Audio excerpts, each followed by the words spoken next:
네, 안녕하세요. 네, 반갑습니다. 정말 오랜만에 뵙고요. 좋은 마음으로 또 설레는 마음으로 기대하는 마음으로 왔습니다. 물론 이제 하나님의 말씀을 전하기 위해서 오는 것은 부담이 상당히 있지만 그래도 기른노 청년들을 만난다는 것에 기대감과 설레는 마음으로 왔는데 역시 활발하고 예전보다 더 활발해지고 좋은 느낌이었어요. 저는 이 말씀 시간에도 참 주님이 은혜를 베푸셔서 참 유익한 시간이 되었으면 좋겠다.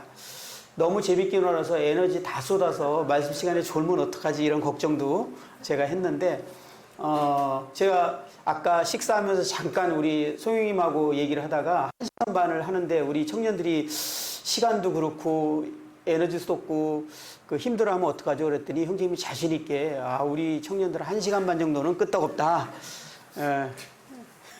왜 웃어요? 그래서 이제 그렇구나라고 제가 마음 편안하게 올라왔습니다. 저에게 1시간 반 시간이 주어졌는데요. 좀 길게 느껴질 수도 있는데 또 주님께서 이 시간에 축복하셔서 우리들에게 필요한 말씀이 주어진다면 또 1시간 반은 금방 지나가는 것 같은 시간이 되지 않을까 싶습니다. 주제가 청년이여 돌아서라 라는 주제를 이제 받았는데 그전에는 형제님이 이제 전화했을 때 아마 회개라는 주제로 할 것 같습니다. 이렇게 얘기를 했어요. 그리고 이제 말씀에 그 주제의 말씀을 저한테 보내주셨습니다. 개인적으로 참 제가 자주 생각하게 되는 그런 말씀인데 경건의 모양은 있으나 경건의 능력은 부인하니 이 같은 자들에게서 내가 돌아서라. 디모데후서 3장에 있는 말씀이죠. 이 말씀이 시작이 너는 이것을 알라 말세에 고통하는 때가 이르러 이렇게 시작하는데 윌리엄 맥도날드 형제님은 이 주석에 이 3장 시작을 이미 보신 분도 있겠지만 마지막 다가오는 배도 이렇게 주제를 다가오는 배도라는 제목으로 이렇게 정했어요. 배도에 대해서 다루고 있는 그런 내용이라고 또 생각 들어집니다. 이 말세에 고통하는 때가 이르러라는 이 고통하는 이라는 단어가 성경에 딱 2번 쓰여졌는데 여기하고 또 한 군데 쓰여진 것은 거라사 지방의 무덤 사이에서 막 쇠사슬을 끊고 하는 귀신 얘기 기억나시죠? 사람들이 도저히 통제할 수 없는. 그래서 예수님이 이제 그에게 만나고 그 안에 있는 귀신에게 명했을 때 2,000마리의 그 돼지떼에게 그러니까 네 이름이 뭐냐 해서 군대니다 이렇게 말하는 엄청난 그 사단의 세력에 잡혀 있는 그 사람에 대해서 동일한 단어를 사용했습니다.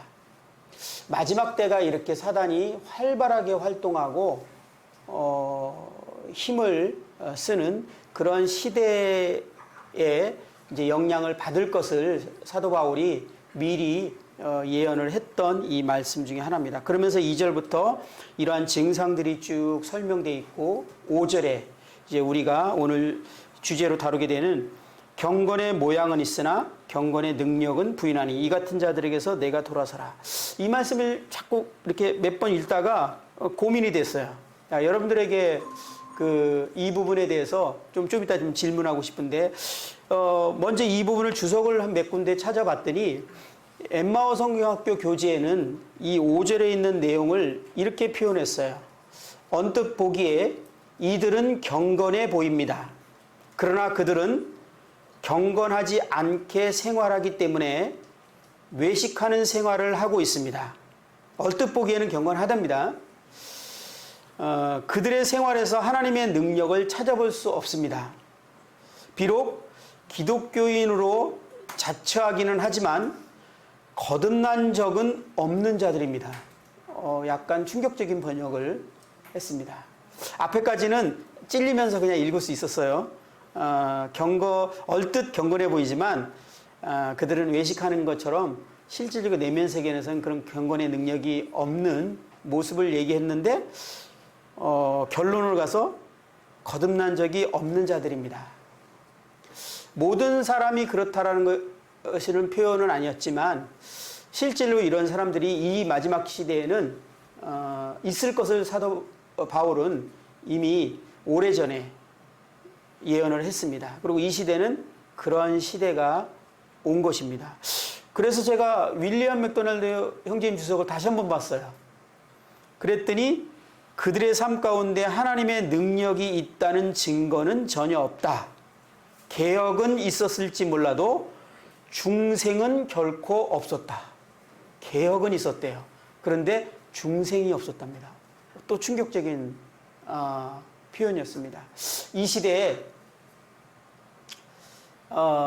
경건의 모양은 있지만 경건의 능력이 없는 많은 사람들의 실제는 어쩌면 주님을 개인적으로 만난 적이 없는 그런 사람들이 이 마지막 때에 많은 사람들이 있을 것에 대한 경고를 한 것 같고, 그 다음에 기본적인 제목으로는 경건의 모양은 있지만 실제로 배도라는 것이요, 막 예수님을 저주하고 막 공적으로 떠난 사람들만 배도라고 하지 않고 이 말씀을 잘 살펴보면 마음에서부터 경건의 능력을 부인한 것을 배도라고 말하고 있습니다. 그래서 이미 배도한 수많은 그리스도인들이 이제 이 시대에 있을 것에 대해서 이 말씀이 말하고 있는 것을 보게 됩니다. 이 주석을 보면서 이제 여기서 보면 돌아서라라는 말은 사실 떠나다, 벗어나다 이런 뜻입니다. 회개라는 단어와는 좀 다른 단어이긴 해요. 그런데 제가 이 말씀을 계속 읽으면서 두 가지 개념이 자꾸 생각이 났어요. 하나는 이 같은 자들에게서 돌아서라 라는 말씀이 필요할까? 아니면 이 같은 삶에서 돌아서라 라는 말씀이 필요할까? 다시 한번 말씀드려 볼까요? 지금 잠깐 졸았으면 이해 못했습니다. 집중해야지 이해합니다. 제가 이 말씀을 계속 읽으면서 이 같은 자들에게서 돌아서라 라는 주제를 가지고 교제를 해야 될 것인가, 아니면 이 같은 삶에서 돌아서라 라는 주제로 교제할 것인가. 여러분 어떤 주제로 해야 될까요? 전자입니까? 후자입니까? 후자. 예. 이 같은 자들에게서는 경건한 삶을 추구하고 살고 있는 디모데에게 주어진 명령입니다. 그래서 이 같은 자들에게 돌아서라. 디모데는 지금 정말 경건한 삶을 살기 위해서 많은 대가를 치르고 출혈을 흘리면서 삶을 살고 있는데, 바울이 그러한 자들에게 이제 디모데가 안 좋은 영향을 받게 되거나 문제가 생길까봐 그와 같은 자들에게서 돌아서라 라고 명령을 하고 있습니다. 그리고 저를 돌아보고 우리를 돌아보니까 왠지 이 말씀보다는 후자 말씀이 더 어울리는 것 같은 생각이 들었어요. 후자는 이 같은 삶에서 라는 표현을 하면 경건의 모양은 있으나 경건의 능력이 없는 자에게 주어진 명령. 이것은 돌아서라는 또 우리나라 말로는 똑같이 돌아서라라고 단어를 쓸 수 있지만 원어적으로 가면 회개라는 단어인 돌아서라라는 단어가 더 어울리는 그런 의미였습니다. 그래서 청년이여 돌아서라. 이 돌아서라가 두 번째 후자인 우리가 경건의 모양은 있으나 경건의 능력이 없는 삶이 우리 삶에 있다면, 또 엠마오 성경학교 교재에서 말하는 것처럼 우리가 외식하는 삶의 모습이 있다면, 우리의 개인적인 삶과 내면의 삶과 겉에 보이는 모습이 정말 차이점이 있다면 이 같은 삶에서 돌아서라라는 그러한 주제를 가지고 두 차례 말씀을 준비하게 됐습니다. 회개는 우리가 회개할 때 하나님께로부터 떠나 있던 사람이 근본적으로 하나님께로 돌아오는 것을 우리는 말하고 있죠. 요즘에는 그렇지 않은데 예전에 저희 모임에서 회개는 단 한 번뿐이다 라고 말하는 것이 문제가 된 적이 있습니다. 여러분들 그렇게 생각하지 않으시죠? 예, 혹시 그렇게 생각하는 분들을 위해서 몇 년 전에 저희 경기 지역의 장로 모임에서 송찬호님께서 부탁을 좀 드린다고 하면서 앞에 나와서 말씀하셨어요. 이게 뭐냐면 저희 모임이 이단 연구소에서 이단으로 판명된 적이 있었어요. 그래서 송찬호님이 직접 연락을 해서 우리 모임을 이단으로 규명한 근거를 대봐라 라고 이제 얘기를 했을 때 그분들이 이제 제일 대표적인 게 회개는 한 번밖에 없다라고 말하는 것이 근거입니다. 이렇게 얘기를 했다고 해요. 과거에요. 제 기억에도 그렇게 구원에 대해서 강조하다 보니까 회개는 한 번이고, 왜냐하면 기성교회 분들이 맨날 회개한다 그러니까 그 문제를 이제 그 집귀에서 회개는 한 번 있는 것인데 맨날 이렇게 회개한다고 하느냐라는 말들이 좀 있는 것이 들어간 것 같아요. 그러면서 그것은 우리가 분별하는 바가 아니다라고 설명을 했고, 그래서 이제 그런 문제들이 교제가 잘 됐고 다시 이제 기자를 통해서 잘못 분별하고 오도된 거라고 해서 우리 모임에 대한 이단에 대한 개념을 바꾼 그런 경험이 있어요. 그러면서 송찬호님께서 장로들 앞에서 제발 회개는 한 번만 있다고 하지 마라. 그렇게 되면 우리 이단 소리 듣는다. 예, 우리 인생에서 근본적인 얘기는 한 번 있지만 우리의 삶 가운데서 회개를 성령께서 역사하셔서 경험하게 합니다. 그래서 오늘은 근본적인 회개에 대한 영역과 그 다음에 우리의 삶 가운데서 참으로 하나님께로 다시 돌아가야 될 영역에 대해서 교제를 나눌 것인데요. 저는 이것을 어떻게 우리 청년 형제자매님들에게 잘 전달할 수 있을까 고민하다가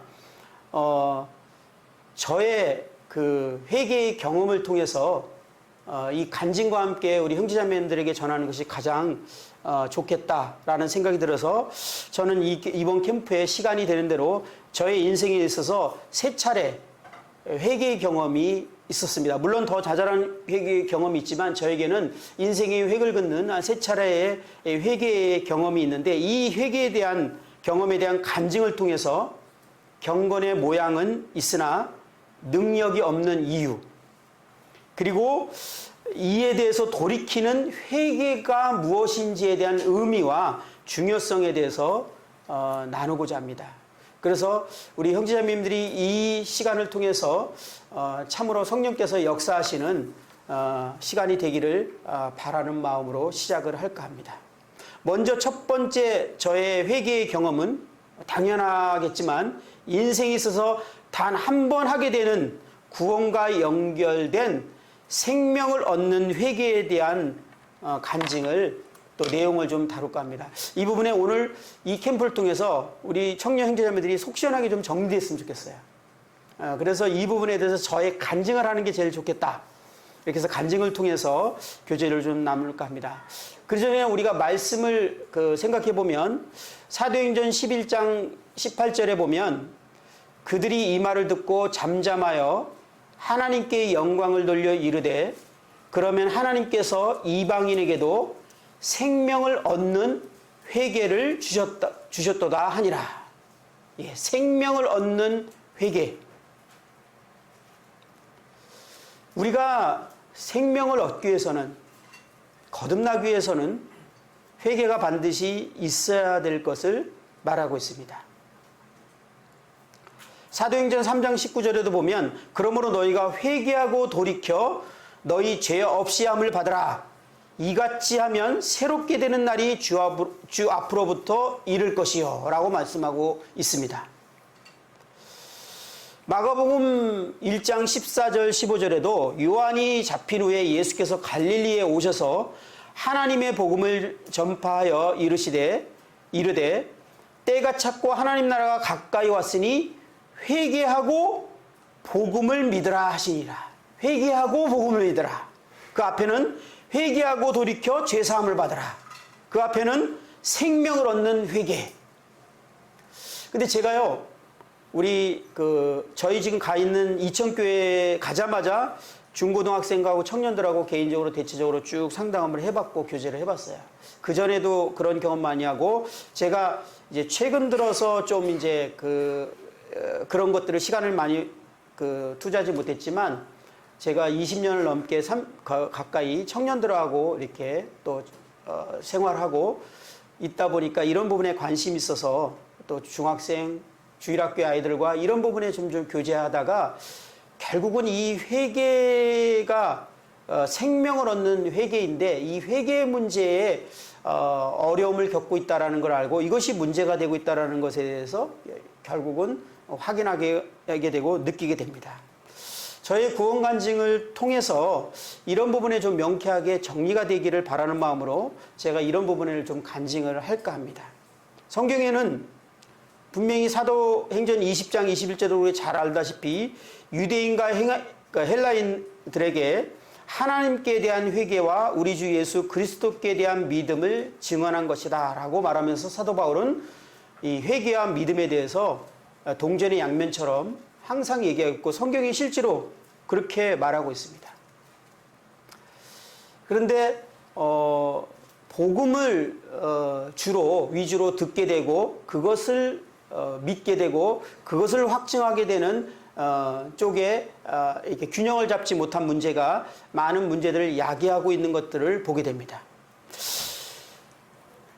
횃불주석 저희 전도출판사에 나오는 교재 내용은 일부러 이제 그런 내용들만 여러분들에게 소개합니다. 맥스웨인이라는 분은 회개는 구원에 선행하거나 구원과 동시에 일어난다. 근데 그 다음 문장이 또 도전적이고 충격적입니다. 회개하지 않은 사람은 구원받지 못한다. 이 제 얘기가 아닙니다. 그렇게 여러분들을 찾아보시면 주석이 되어 있어요. 진정한 구원의 역사는 회개를 동반합니다. 그러므로 회개의 경험이 반드시 필요한 것입니다. 사도행전 17장 30절에도 보면 알지 못하던 시대에는 하나님이 간과하셨거니와 이제는 어디든지 사람에게 다 명하사 회개하라 하셨으니 라고 말씀하고 있습니다. 누가복음 13장 3절에도 너희에게 이르노니 아니라 너희도 만일 회개하지 아니하면 다 이와 같이 망하리라 라고 말하고 있습니다. 복음을 말하고 있지 않아요. 회개를 말하고 있습니다. 그리고 회개에 대해서 제일 도전적인 말씀 중에 하나가 무엇입니까? 열매를 요구하는 거예요. 사도행전 26장 20절에 보면 먼저 다메섹과 예루살렘에 있는 사람과 유대 온 땅과 이방인에게까지 회개하고 하나님께로 돌아와서 회개에 합당한 일을 하라 전함으로 회개에 대한 열매를 요구하고 있습니다. 누가복음은 이걸 노골적으로 더 얘기하고 있죠.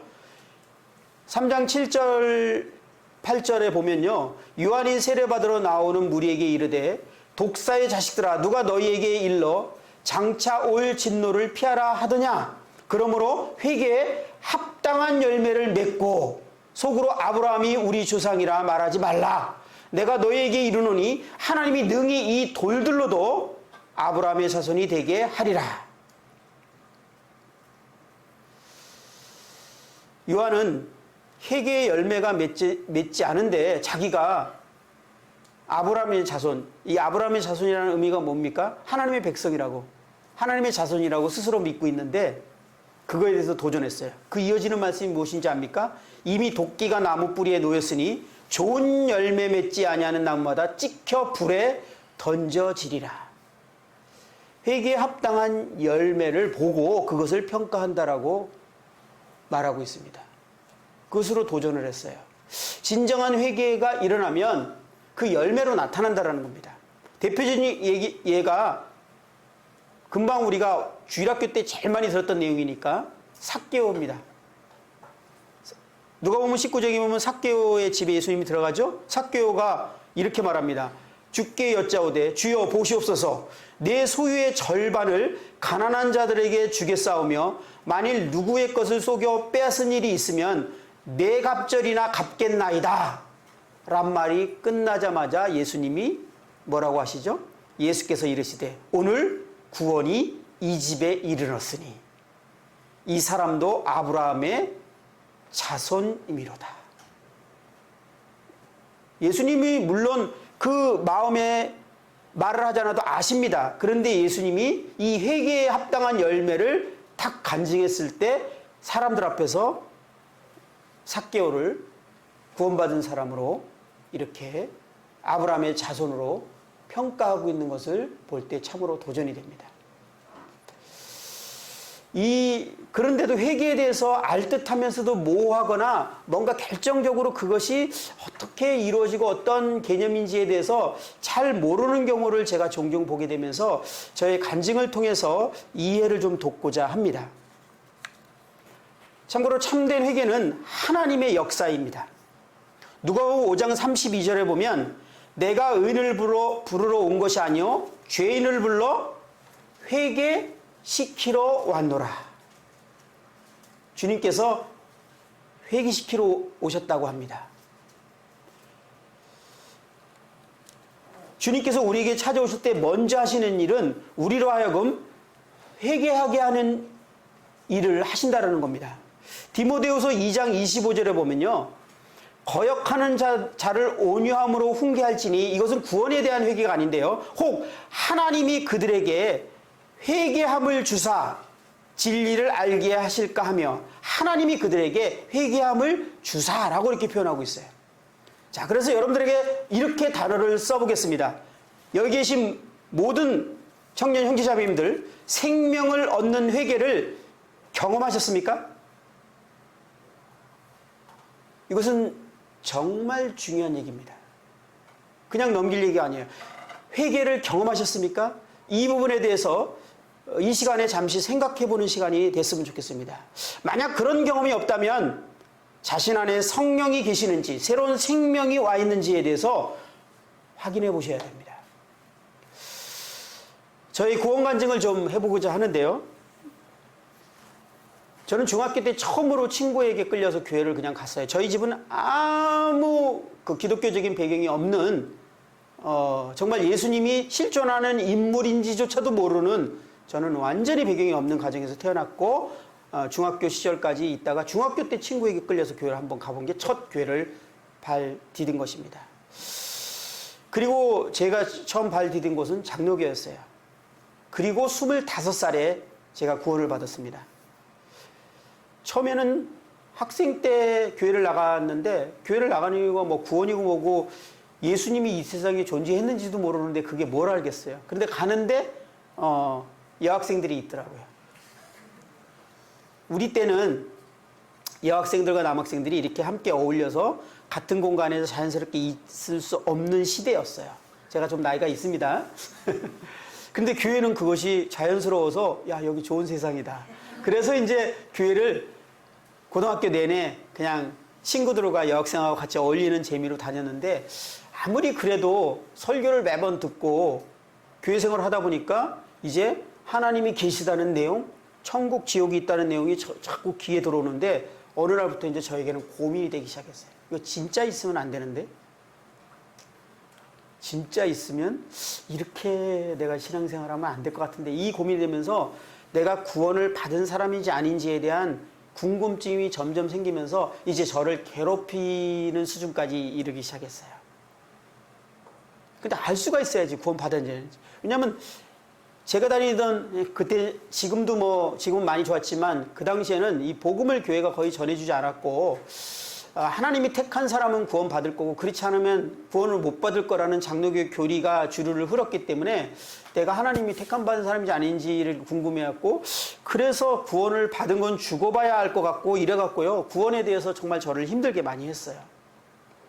그래서 목사님에게 질문도 했어요. 저희가 구원받은지 안 하는지 어떻게 알 수 있습니까? 이렇게 물어보니까 목사님 대답이 아주 기가 막히게 끝내주는 대답을 해주셨어요. 네가 여기 있다는 게 하나님 택했다는 거 아니겠어? 이렇게 얘기했어요. 이 말이 여러분들은 어떻게 들리는지 모르지만 저는 그 말에 코 딱 꼈어요. 왜냐하면 교회를 떠나는 순간 저는 하나님 택한 사람이 아닌 거야. 그러니까 내가 교회를 나와 있는 것이 하나님 택기 때문에 나와 있으니까 계속 교회 생활을 하다 보면 나중에 결국 구원 받을 것 같은 그런 막연한 말로 들렸는데 저는 속 시원하진 않았어요. 거기서 뭐라고 반론은 말할 수 없지만 뭔가 명쾌하지 않은 이것이 저를 너무 답답하게 했어요. 그러면서 25살, 4살쯤에 교회에 대해서 조금 더 이제 열심을 내면서 교회 밖에 어떤 활동까지도 좀 하게 됐는데 제가 그 당시에 직업이 레크레이션 강사였습니다. 우리 모임의 레크레이션 강사 1호예요, 제가. 예. 직업으로 하고 있었어요.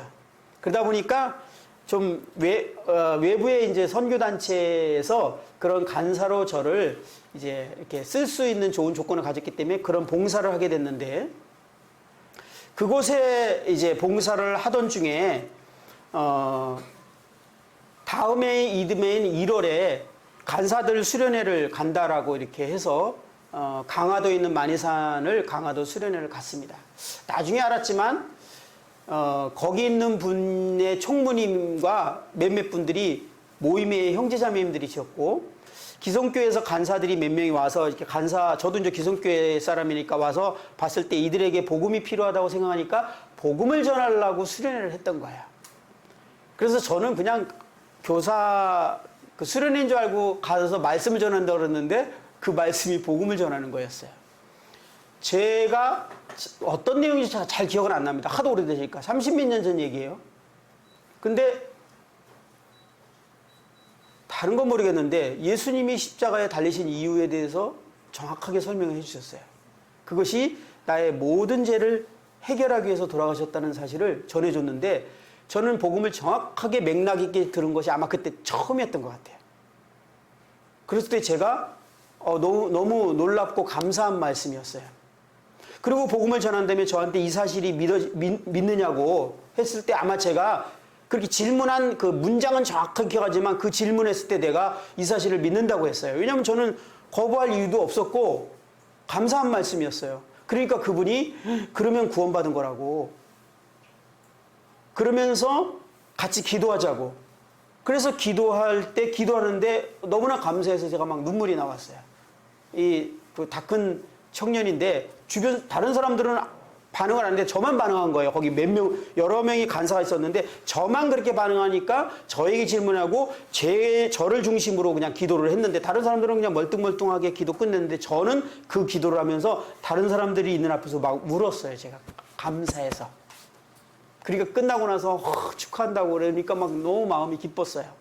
그러니까 처음으로 복음 들었고 그 사실을 처음으로 이해했고 처음으로 그 사실을 받아들였고, 그리고 그 사실을 믿는 것이 구원이라는 사실도 처음으로 알게 됐고, 그러면서 내가 구원받았다는 사실에 너무나 기쁘고 감사해서 그때 기도하면서 울었던 기억은 정확하게 나요. 단어 하나는 기억 안 나도 제가 감사해서 울었던 기억은 나요. 그리고 집에 돌아왔는데 너무 기뻐서 하나님을 위해서 살고 싶은 마음이 들었어요. 그래서 그때 하나님을 위해서 살고 싶은 마음이 딱 들 때 제일 먼저 떠오르는 게 신학을 해서 목사가 될까? 이 생각이 들었어요.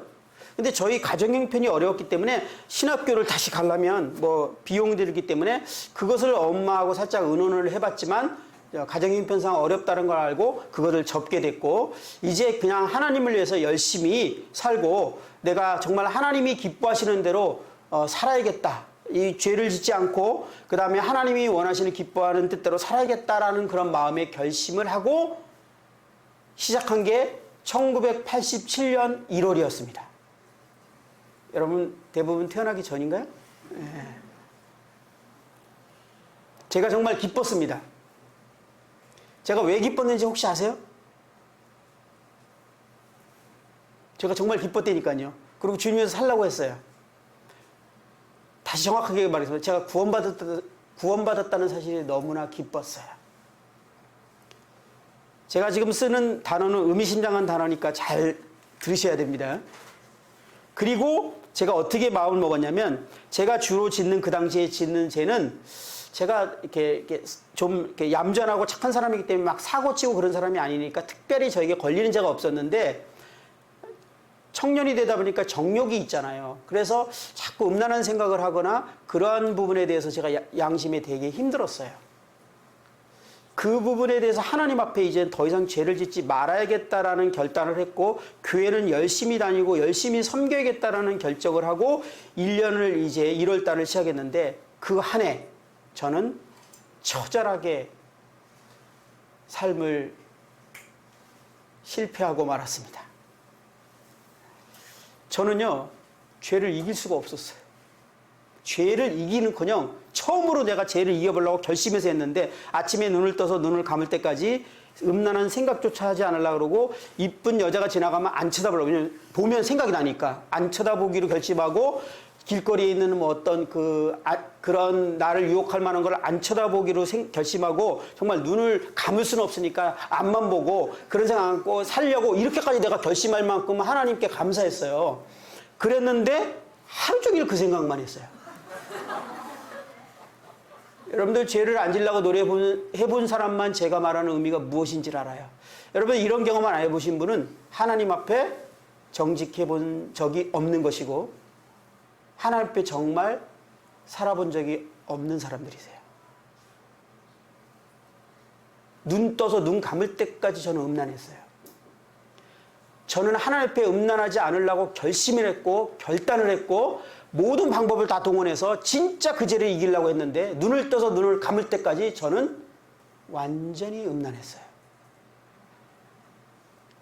그래서 내가 노력이 부족하고 결심이 부족한 줄 알고 또다시 다양한 방법을 쓰기 시작했고 하나님을 섬기기 위해서도 교회도 열심히 했지만 저는 이제 11월쯤에 처절하게 실패로 손을 드는 날이 오게 됐습니다. 그러던 중에 이제 그 선교단체가 파이오니아 선교회라는 단체, 우리 모임에서도 주일학교 프로그램에 소개된 곳이에요. 미국 선교사님이 가지고 온 단체인데 총무님이 중간에 바뀌었어요. 근데 그 총무님이 누구냐면 이현우 형제님으로 바뀌었어요. 그 전에 있던 총무님이 모임에 이제 형제자매님이고 저를 형제로 소개해줬어요. 1월에 복음 전에서 구원받은 형제다. 반갑다고. 다른 사람은 이제 기성교회 분들이었고 조교파적으로 하는데 그런데 형제님이 저를 보면서 가끔 교회를 가우뚱해. 그러면서 형제는 제 문제 어떻게 됐어? 라고 몇 번 묻는데 그때는 왜 묻는지 몰랐어요. 그럴 때마다 저는 얘기했죠.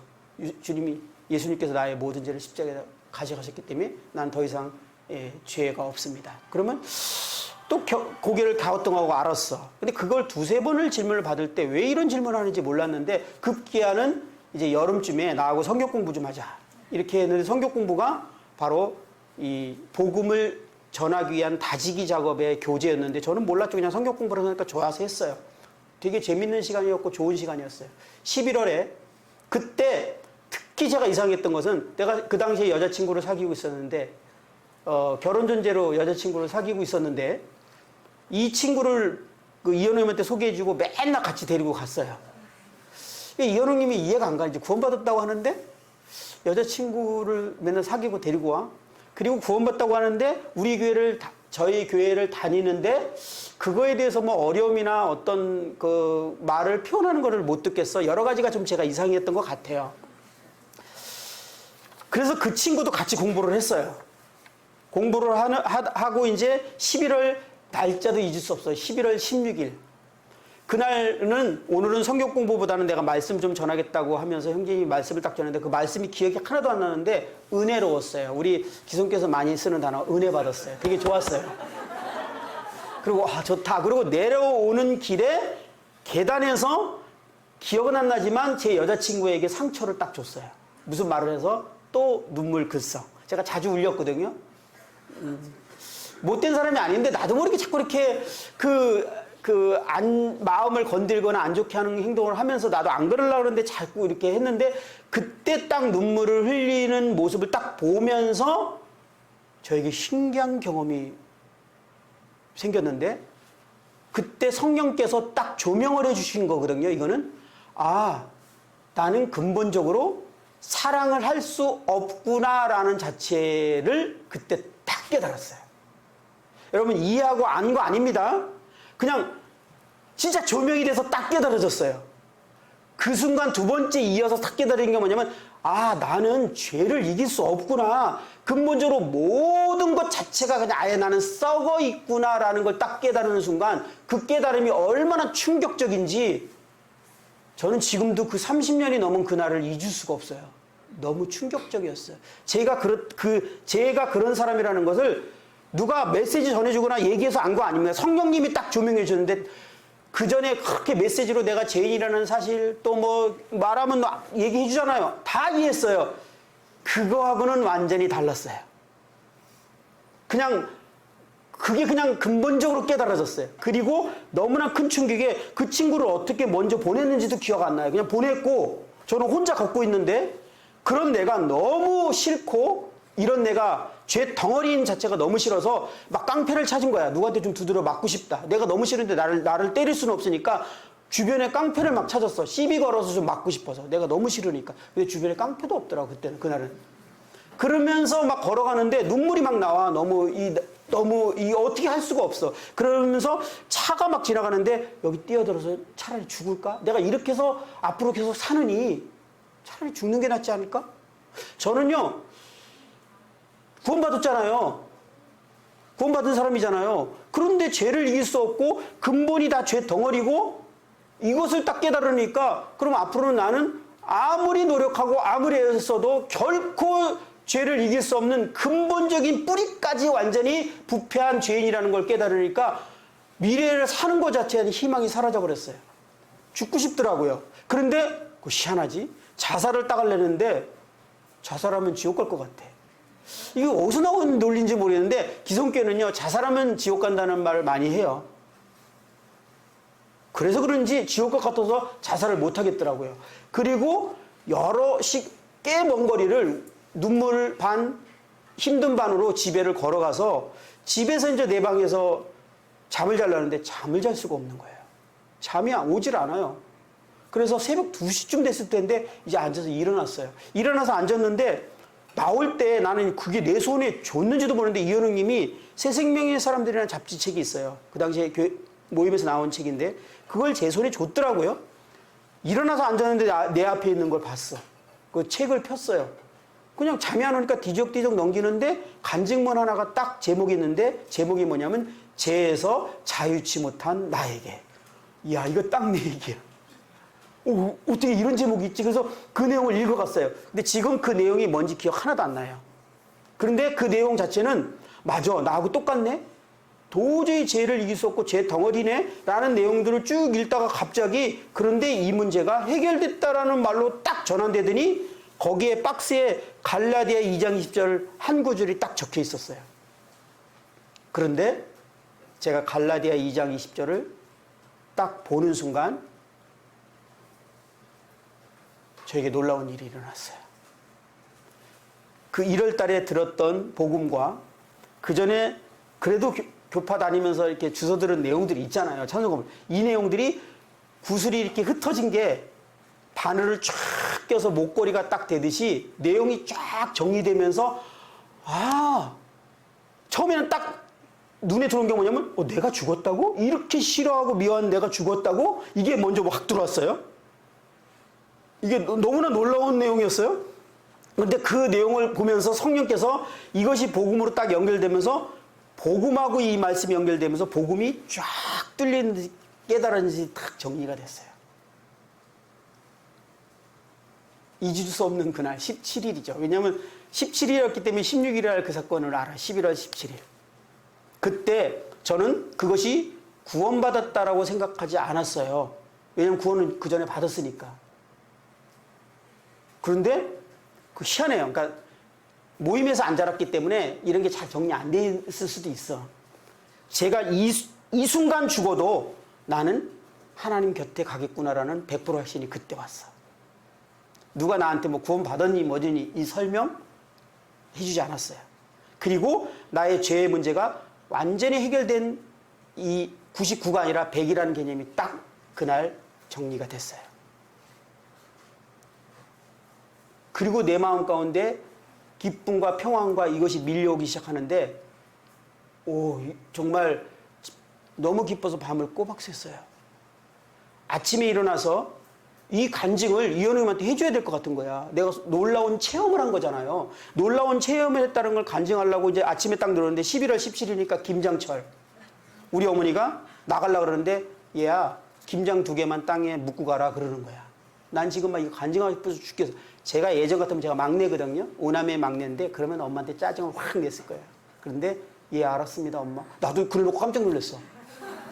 그리고 삽을 보고 이게 삽을 펐는데 아마 1시간은 펐겠죠 최소한? 근데 내 기분에는 한 10분 만에 푼 것 같아. 힘들지가 않았어 정말. 퍼서 장독 2개를 딱 묶고 엄마를 부르고 엄마 와서 봐요. 됐어요? 그거 됐어. 근데 우리 어머니도 제가 좀 이상하게 보였나 봐요. 왜 한 번도 안 내고 그래. 그리고 묻고 됐어요? 그럼 나 나갔다 올게요. 그러고 나갔는데 똑같은 세상인데 왜 세상이 달라졌지? 근데 특이한 게 버스를 딱 탔는데 버스에 탄 사람을 다 안아주고 싶은 거야. 왜 이렇게 사랑스러운지 모르겠어. 사람들이 다 사랑스러워서 모르는 사람들인데 막 안아주고 싶은 거예요. 사랑스러워졌어요. 이게 무슨 상황이지? 그러니까 어제의 체험이 나에게는 이게 뭔지 모르지만 정말 놀라운 체험인 거야. 그래서 막 가서 이현웅님한테 지금까지 있었던 내용을 쭉 하고 얘기를 딱 얘기했더니 현웅님이 딱 듣더니 이제 구원받았잖아? 그러는 거야. 그래서 저는 그 소리가 무슨 말인지 처음에는 이해를 못했어요. 그러면서 형제님이 말씀 하나를 탁 폈어요. 뭐냐면 고린도후서 6장 14절 말씀을 탁 폈거든요. 너희는 믿지 않는 자와 멍에를 함께 매지 마라. 의와 불법이 어찌 함께하며 빛과 어둠이 어찌 사귀며, 이 말씀을 탁 펴서 읽어보라 그러더라고요. 쫙 읽는데요. 이 말씀이 무슨 말씀인지 그냥 알겠는 거야. 내가 지금 사귀는 여자라고 결혼할 수 없다 라는 말씀이 이해가 돼버리더라고요. 저한테는 처음 경험하는 경험이에요. 그런데 이 말씀이 하나님이야, 나한테. 이 말씀을 깨달아졌는데 이 말씀을 거절하면 하나님을 거절하는 거더라고. 내 표현 그대로 그 느낌 그대로예요. 거절할 수가 없는 거예요. 그리고 말씀 하나를 더 폈는데 마태복음 9장 17절을 딱 폈는데 새 포도주는 낡은 가죽 부대에 넣지 아니하나니 그렇게 하면 부대가 터져 포도주도 쏟아지고 부대도 버리게 됨이라. 새 포도주는 새 부대에 넣어야 둘이 다 보존되느니라. 이것은 조금 설명해 줬던 기억이 난 것 같아요. 형제님이 이제 기성교회 자기도 구원받고 나서 그곳에서 복음을 전하려고 했을 때 어려움이 있었다. 이 정도 했는데 이 말씀이 그냥 어떤 말씀인지 딱 이해되고 이 말씀도 하나님의 말씀이니까 거절할 수 없어요. 그날이 화요일이었거든요. 간증한 날이. 저 수요일 날 교회 옮겼어요. 제가 다니던 기성교회는 그 목사님과 목사님 큰아들이 전도사님이었는데 저는 사택에서 자주 잠을 잤고 정말 그 교회에서 이렇게 깊이 들어가 있는 청년이었어요. 근데 다음날 이 말씀을 때로 그냥 저희 모임에 제가 질문 하나 했어요. 그러면 이렇게 구원받은 사람들끼리 모여있는 교회가 있어요? 저는 이해가 안 그랬더니 한번 와보래. 그래서 수요일날 갔는데 그거보다 더 이제 예전에 한번 간증한 적이 있는 것 같은데 너희는 믿지 않는 자와 멍에를 매지 말라. 이걸 딱 깨닫고 나니까 내가 지금 결혼할 여자하고 결혼할 수 없다라는 거, 그는 구원받지 않았다는 것을요. 제가 1월 달에 말씀을 듣고 같이 사귀면서 그 친구는 모태신앙, 엄마 뱃속부터 장로교를 다녔고 저는 중학교 때부터 다녔어요. 그래서 항상 나보다 더 신앙생활이 좋은 사람. 그렇게 생각했는데 그날 새벽에 처음으로 제 여자친구가 구원받지 않았다는 걸 알았어요. 그리고 형님이 이걸 딱 폈을 때 딱 인정이 됐어요. 그리고 그 사무실에서 내려오면서 이제 하나님께 질문을 했어요. 자, 이것도 처음 해보는 행동. 한 번도 들어본 적이나 배워본 적이 없는 행동을 제가 했어요. 뭐냐면 하나님과 얘기를 시작했어요. 하나님께서 아까 말씀하신 거 보면 제가 이 여자하고 결혼할 수 없네요. 그런데 제가 약간 오해가 되는 건 있습니다. 그게 뭐냐면 제가 그리스도인으로서 그 여자하고 이제 헤어지자고 하면 그 여자는 큰 상처를 받고 어려움을 겪는데 제 안에 사랑이 들어왔잖아요. 이게 뭔가 안 맞는 것 같은 거예요. 그래서 제가 그렇게 행동해도 되나요? 라고 물었어요. 지금 생각해도 내가 그렇게 하나님하고 얘기를 하려고 했다는 것도 잘 이해 안 가고, 그런데 그렇게 얘기했는데 금방 내 마음속에서 너는 그냥 말씀만 순종해. 내가 알아서 할게. 이렇게 하는 것 같아.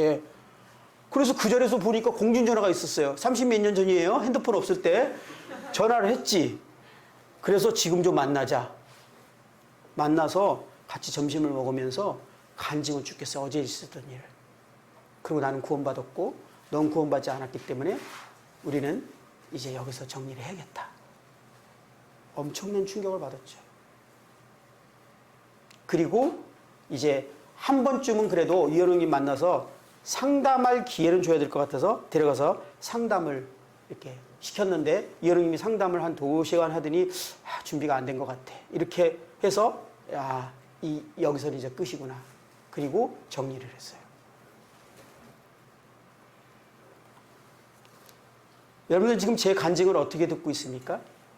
저는 1월 달에 복음을 분명히 깨달았고 확신했고 믿는다고 고백했고 그것을 듣고 그분이 내가 구원받았다라는 것을 알려줬어요. 그런데 1월과 제가 이 11월에 분명한 몇 가지 극명한 차이가 있어요. 첫 번째, 1월에 저는 회개한 적이 없어요. 저에게는 회개의 역사가 없었습니다.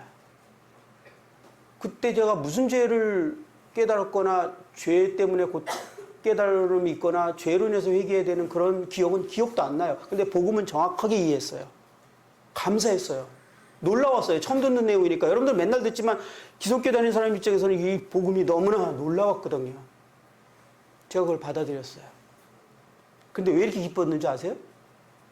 그분이 구원 받았대잖아, 내가. 내 평생에 고민한 문제가 해결됐잖아. 여러분 평생에 고민하던 문제가 해결됐을 때 얼마나 좋아요? 맨날 구원 때문에 고민하잖아요. 응? 침례 때 왜 기분 좋을까? 교회가 인정해 준 거니까. 비슷한지 모르지만 저는 그때는 몰랐는데 지나서 정리해 보니까요. 제가 구원받았다는 사실에 너무 기뻤던 거예요. 성령님이 나의 기쁨이 되시고 평안이 되시고 사랑이신 그 성령이 내 안에 오셔서 성령님이 내 안에서 기쁜 것이 아니라 구원받았다는 사실에 너무나 기뻤어요. 그래서 주님에서 살기로 했다니까요, 제가.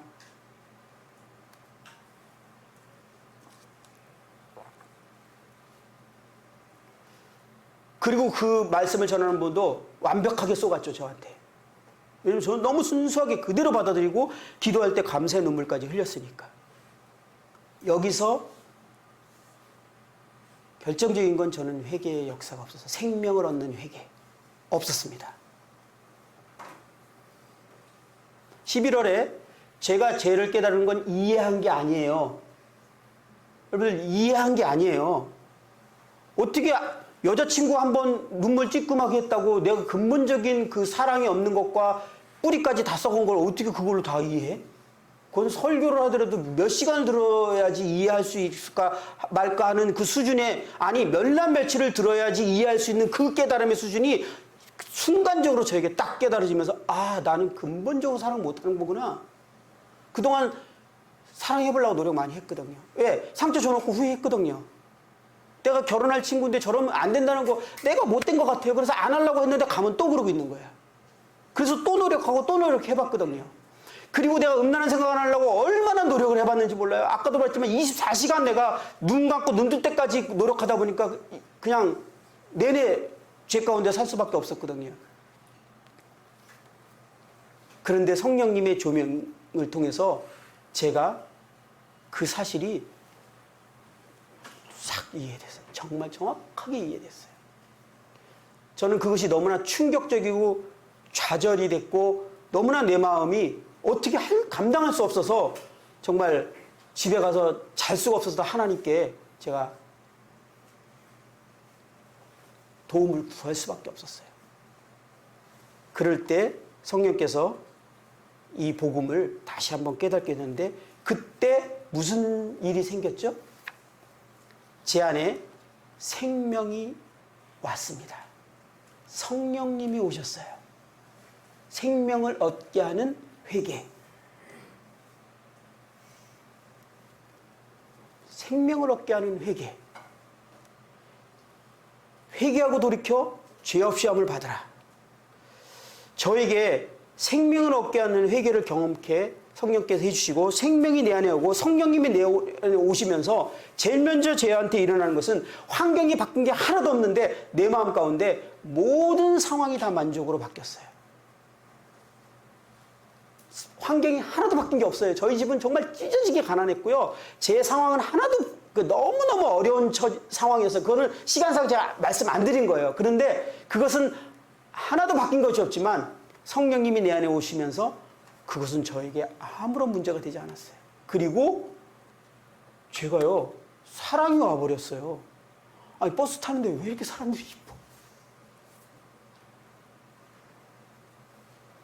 성경을 폈는데 성경이 깨달아지는 거예요. 그 말씀이 그냥 펴서 읽어보라 그러는데 그냥 딱 알겠더라고요. 근데 이 말씀이 곧 하나님이야.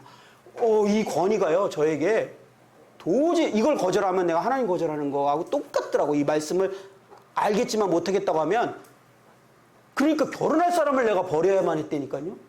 여러분, 그거 쉬운 것 같아요? 아니, 결혼 다 하기로 해놓고 내가 버리기로 결정한 거예요. 하나님 말씀 앞에서 거절할 수가 없었어요. 그 말씀이 그냥 깨달아져. 그리고 내려서 걸어가는데 내가 처음으로 한 번도 배운 적이, 여러분 기성교에서 이런 거 안 가르쳐 주거든요. 그 당시에 한 번도 듣도 보도 못한 하나님과 대화를 하기 시작했어요. 저. 주님이 저에게 뭐라고 말씀하는지 알겠더라고요. 그래서 그대로 그냥 순종했어요. 그 친구는 이제 그 충격에 집에 돌아가서 한 달 동안 이제 엄청난 어려움을 겪고 막 고민하고 갈등하고 하다가 약 한 달 얼마 뒤에 구원받는 역사가 일어났어요. 하나님이 그냥 하신 거예요. 그냥 구원받는 역사가 일어났어요. 그리고 우리 집에 같이 살아요, 지금. 하나님 말씀하신 그대로 하신 거거든요. 그때 제가 그렇게 안 하고 어떻게든 내가 또 구원시켜보려고 하고 어떻게든 좋게 방법을 써보려고 하고 막 붙들고 그랬으면 저와 여러분들은 만날 일이 없을 것입니다. 저는 모임에 있지 않았을 거예요. 기성교에 남았을 거고, 그럼 아무 문제 없죠, 결혼하는데도. 오늘날 저는 없었을 거예요. 저에게 보혜사 성령께서 오신 것입니다. 근데 여기서 정말 무엇이 달랐느냐? 생명을 얻는 회개. 성령께서 저에게 그것을 행하셨다는 겁니다.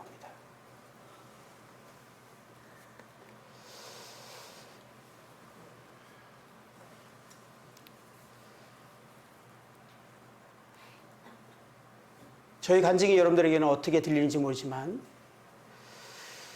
혹시 성령님의 역사를 통해서 회개를 경험하셨는지 저는 묻고 싶고, 그러한 경험이 확실히 복음에 대해서 성령님의 역사를 경험한 확신이 있는지 스스로의 신념인지에 대해서 한번 돌아봐야 됩니다.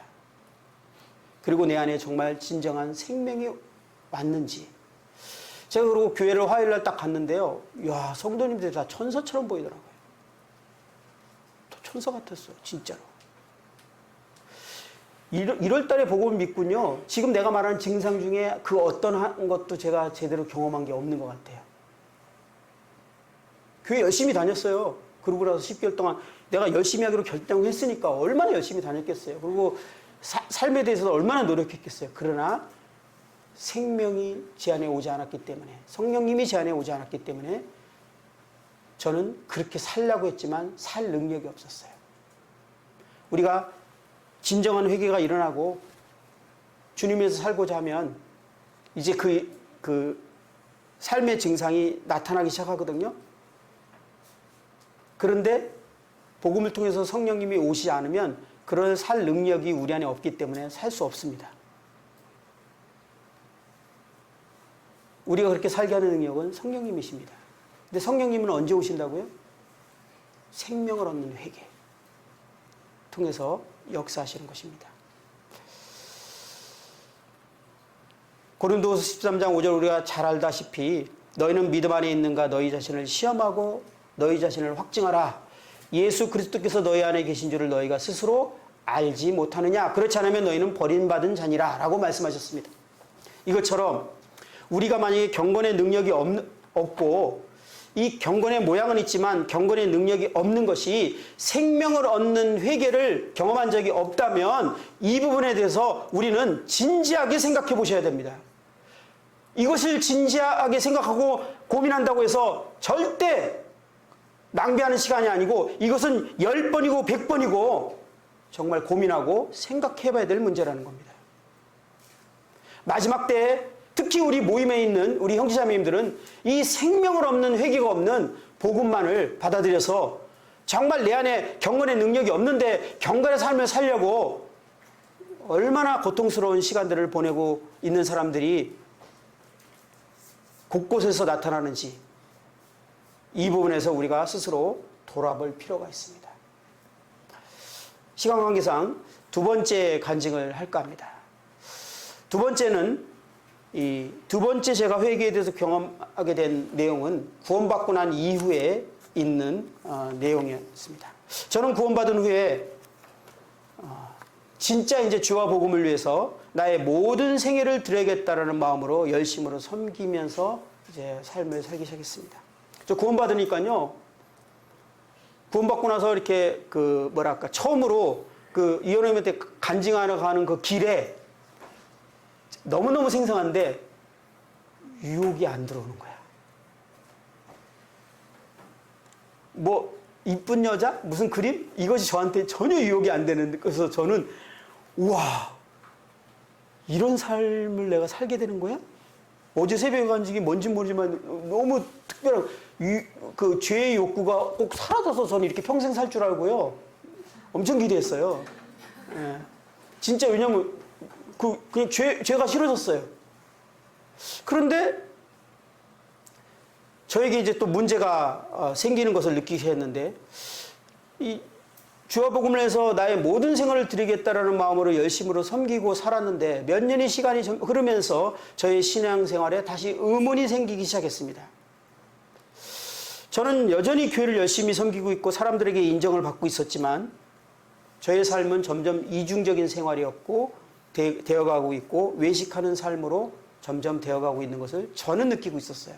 그런 중에서도 교회에서는 정말 계속 인정받고 있는 정말 열심인 청년이 구원받은 사람으로서 물론 이제 저는 그러고 나서 1년 후에 바로 결혼했기 때문에 결혼 가정과 함께 이제 계속 섬겼는데 저는요 죄를 극복하지 못하는 문제가 저에게 다시 저를 괴롭히기 시작했어요.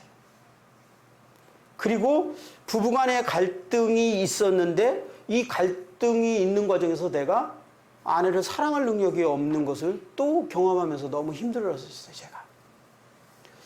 그리고 하나님의 음성을 듣는 게 뭔지 모호해졌고 잘 모르겠는 거예요. 어떤 형제가 간증하면 겉으로는 표현하지만 속으로 부러우면서 왜 나는 저런 게 뭔지 잘 모르겠지? 말씀을 읽으면서 하나님 말씀하셨다고 그러는데 왜 나는 이런 경험들이 잘 없지? 그리고 나를 향한 하나님 뜻이나 이런 것은 왜 잘 모르겠지? 그리고 정말 이렇게 표현하는 거지만 덮어놓고 섬기듯이 주님을 위해서 섬기는 것은 2등 가면 서러울 정도로 저는 섬겼어요. 일요일 날요 밥을 굶는 것들이 자주 있었는데 배고픈지도 몰랐어요. 그냥 교회 섬기는 것이 좋았기 때문에. 그러면서 저희 이중적인 그 생활을 느끼면서 그럴 때마다 고민되고 괴로워서 기도도 해봤고 여러 가지 말씀을 들을 때나 이런 것들을 해결하려고 했지만 해결이 되지 않았습니다. 그럴수록 더 열심을 내서 주님을 섬겼고 점점 더 인정을 받는 그런 위치로 저는 가고 있었습니다. 그러던 중 저에게 예전에 여러분들에게 간증을 들으신 분들은 또 들어주시기 바랍니다. 저의 아이에게 문제가 생겼습니다. 둘째 아이가 태어났는데 둘째 아이가 이제 문제가 왔어요. 저희 아내하고 그날도 이제 기억은 안 나지만 이렇게 그 말다툼을 하고 있던 중이었는데 이 아이가 갑자기 심장 발작이 일어났어요. 태어났는데 심장에서 소리가 있다고 의사가 얘기해서 나중에 좀 정밀 검사를 받아보자라고 했지만 아직 어리기 때문에 이제 검사를 하지 않은 상태에서 갑자기 아이가 이제 발작이 일어났고 저와 제 아내는 이 아이를 이제 들쳐안고 그 동네에 있는 큰 종합병원으로 이제 달려갔고 응급실에 이제 들어갔는데 응급실에 막 간호사가 뛰고 막 사람들이 움직이는 걸 보면서 정말 심각하다는 것을 느꼈습니다. 그런데 그 병원이 꽤 큰 병원이었는데 거기서 해결할 수 없었는지 저희 부부를 그 아이와 함께 119에 태워서 약 거의 1시간 정도 가까이 거리되는 큰 병원으로 119로 저희를 이제 태우고 옮겼어요. 아이가 있고 우리 부부가 앉아 있는데 우리 부부는 이제 그냥 눈물을 흘리면서 따라가고 있었죠. 그때 제 머릿속에는 별의별 생각이 다 들었습니다. 내가 이렇게 죄를 짓고 외식하는 삶을 사니까 하나님이 징계하시나 보다. 그리고 지금까지 내가 지었던 죄들이나 이런 것들이 막 생각이 나고 그것에 대한 하나님의 징계 같은 생각이 들고 그래서 제가 막 괴로웠고 너무나 고통스러웠어요. 예, 여러분들 우리 이런 상황이 오면은 죄가 떠오르고 내가 죄가 지은 것이 무엇인지 생각하게 되죠. 그렇죠? 저는 그 1시간이면 가는 앰뷸런스에서 얼마나 많은 생각을 하면서 저를 돌아봤겠어요. 정말 다 내 죄 같고 다 내 잘못 같고 너무너무 고통스러운 1시간을 가는 시간이었어요. 그 시간이 회개의 시간이었을까요? 아닙니다. 회개에 대한 개념을 두 번째 드리는데 잘 이걸 이해하실 필요가 있어요. 첫 번째도 그렇지만 정말 죄들이 생각났고 제가 지은 죄를 잘 알기 때문에 그것 때문에 이제 징계받는다는 생각도 했지만 어쨌든 그런 생각에서 병원을 도착했고 아이는 중환자실에 들어가고 우리 부부는 덜렁이 이제 그냥 남게 됐어요. 그런 중에 가만히 있을 수가 없었어요. 누가 봐도 이 아이가 지금 막 생명이 지금 막 촉각을 두고 있는 그런 상황을 알았기 때문에 제가 기도를 해야 되겠다고 생각해서 병원에서 막 기도실을 찾고 그게 되게 꽤나 높은 층이었는데 10몇 층씩쯤 되는 병원이었던 것 같은데 계속 찾아 올라가다가 옥탑에 이제 옥상을 나가기 직전에 옥탑방 같은 빈 공간이 있는 걸 발견하고 거기서 제가 기도를 하기 시작했어요. 너무나 간절하고 하나님 앞에 진짜 간절한 마음으로 제가 거기서 무릎을 꿇었죠. 하나님, 우리 아이를 살려주십시오. 내가 그때는요, 무슨 형식적인 기도, 무슨 이런 거 없어요. 그죠? 그냥 우리 아이를 살려주십시오라고 기도를 딱 했는데, 처음 경험하는 느낌이었는데, 기도가 진짜 10cm도 안 올라가는 느낌이에요. 정말 미치겠더라고요. 딱 기도를 했는데, 믿음이 하나도 안 생기고, 하나님이 전혀 이 기도를 받는 것 같지 않고 그냥 기도가 그냥 툭 떨어지는 느낌이 드는데 여기서 하나님이 기도를 듣지 않으시면 이 아이는 지금 죽습니다. 지금 그런 긴급한 상황이에요. 그래서 그래도 다시 배에서 힘을 내서 다시 한번 하나님 우리 아이를 살려주십시오라고 두 번째 기도했는데 똑같았어요. 세 번째는 차마 할 수가 없어서 세 번째 기도를 하려고 하다가 거기서 그냥 제가 울음이 터져버렸어요. 하나님 앞에서 그냥 앉아서 우는 방법밖에 없었기 때문에 울 수밖에 없었기 때문에 막 눈물을 흘리기 시작했어요. 그 눈물을 막 흘리고 얼마나 흘렸는지 기억이 안 나는데 막 이제 정말 그때 그 상태는 뭐라고 설명할 수 없는 상황에서 막 흘리고 있는데 그때 성령님이 저에게 두 번째 이제 조명을 하시는 경험을 하게 됩니다. 성령께서 저에게 딱 조명하는데 어떤 느낌이었냐면 비슷한 것 같아서 이렇게 제가 예를 드는데 어떤 사람이 가끔 빌딩에서 자살을 하고 딱 뛰어내렸는데 아니면 사고 나서 떨어지는데 떨어지는 동안 인생이 필름처럼 쫙 지나간다고 하죠. 그런 얘기를 들어본 적이 있었어요. 근데 제가요 꼭 그런 느낌처럼 성령께서 제가 신앙생활했던 몇 년의 시간을 쫙 그냥 순간적으로 보여주는 것 같은데 결론이 딱 나왔어요. 너는 네가 살았던 모든 신앙생활은 나와 상관이 없다. 라고 탁 말씀하시는 거예요. 이 충격은 지금도 잊을 수가 없어요. 그 성령님이 딱 조명하면서 내 죄가 딱 깨달아지는데 그때 저도 모르게 반사적으로 그냥 그 조명이 딱 되면서 제가 진짜 이렇게 무릎 꿇고 있다가 팍 엎드리면서 주님, 제가 죄인입니다. 저를 떠나십시오. 이렇게 제가 고백을 해봤어요. 이건 제 어떤 의도적인 고백이 아니라 그냥 마음에서부터 나도 모르게 팍 터져나오는 그냥 고백이 돼버린 거예요. 왜? 성령님이 조명하는 죄를 깨달아 버렸으니까. 그러고 나서 그때 제가 막 통곡하면서 울기 시작했어요. 아마 밖에서 누가 들었으면 심각했는데 다행히 안 들었으니까 누가 들어오지 않으니까 그때는 막 앞뒤 생각 없이 막 엉엉거리고 제가 울기 시작했어요. 그때 그렇게 울 수밖에 없었던 것이 여러 가지 이유였죠. 이제 주님 나를 떠나십시오라고 고백한 건요. 그냥 빈말로 고백한 게 아니라 진심으로 하나님 나를 떠나실 거라고 생각했고 나 같은 죄인은 내가 하나님이라도 도저히 용납할 수 없고 받을 수 없고 그렇다고 구원이 취소되는 건 아니에요. 그렇지만 이 땅에서 이제 하나님이 저를 거두시고 저를 인도하시고 저를 이끄시는 이 신앙생활은 끝났다라는 심정으로 딱 고백이 됐고 그렇게 끝난 마음이 딱 되니까 첫째가 딱 다가오는 게 뭐냐면 그러면 우리 아이는 죽는 거잖아. 하나님이 도우시지 않으니까. 이 생각이 밀려왔고 그 다음에 들어오는 생각이 우리 가족들이 아직 다 안 믿는데 이거 뭐라고 할까? 내 주변의 직장 동료들이 나를 어떻게 볼까? 근데 이거보다 더 충격적인 건요. 그 순간에도 그 생각이 오는데 교회가 나를 정말 이제 인정했단 말이에요. 앞으로 정말 장래가 촉망되는 젊은이. 그런데 제 실체가 교회에서 딱 다 홀딱 벗겨지는 느낌인 거예요.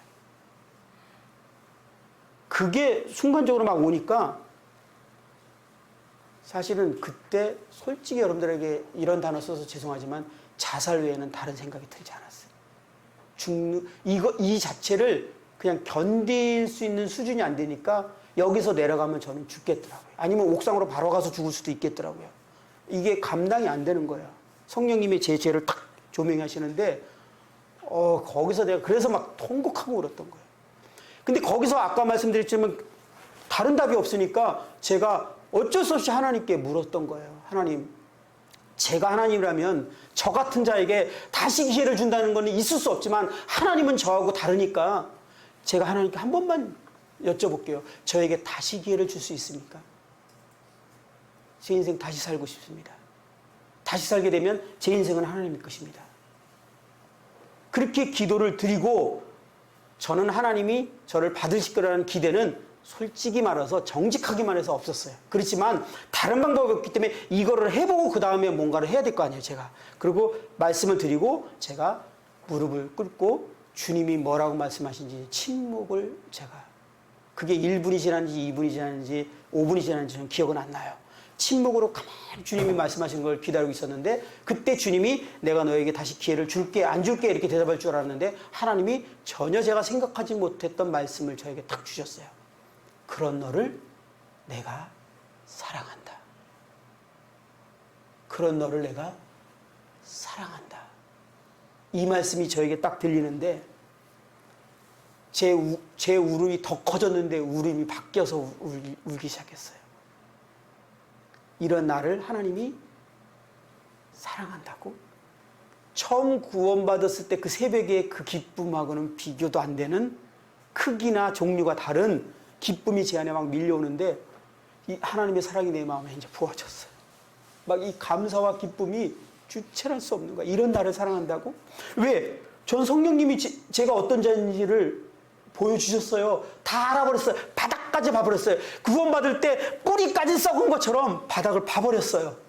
지금까지 내가 하나님에서 했다는 모든 것들이 하나님과 상관없다는 이유를 제가 알아버렸어요. 그것에 대해서는 오늘 설명을 못 드립니다. 그런데 알아버렸어요. 그런데 그런 나를 하나님이 사랑하신다고?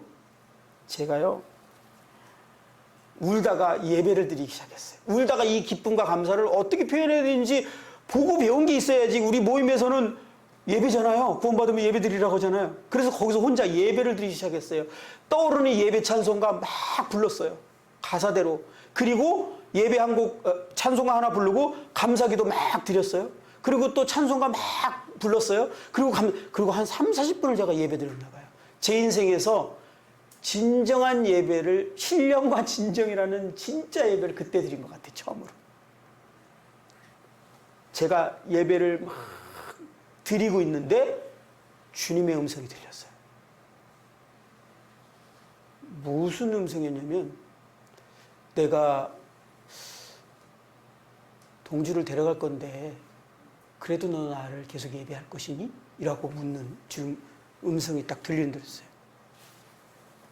여러분들이 이 음성이 들리는 게 산신령처럼 이렇게 뭐 음성이 이렇게 들리는 거 아닙니다. 마음에서 하나님 말씀하시는 거 그냥 들으면 알아요. 하나님이 저에게 말씀을 딱 하셨어요. 제가 그 음성을 딱 듣고 나서 잠시 한 1, 2초 생각한 다음에 뭐라고 고백한 것이 기억나냐면 우리 큰아이는 하은이에요. 우리 하은이를 데려가시고 제 아내까지 데려가실지라도 하나님은 저에게 찬양받기에 합당한 분이시기 때문에 저는 예배를 드리려 합니다. 그리고 또 예배를 드리기 시작했어요.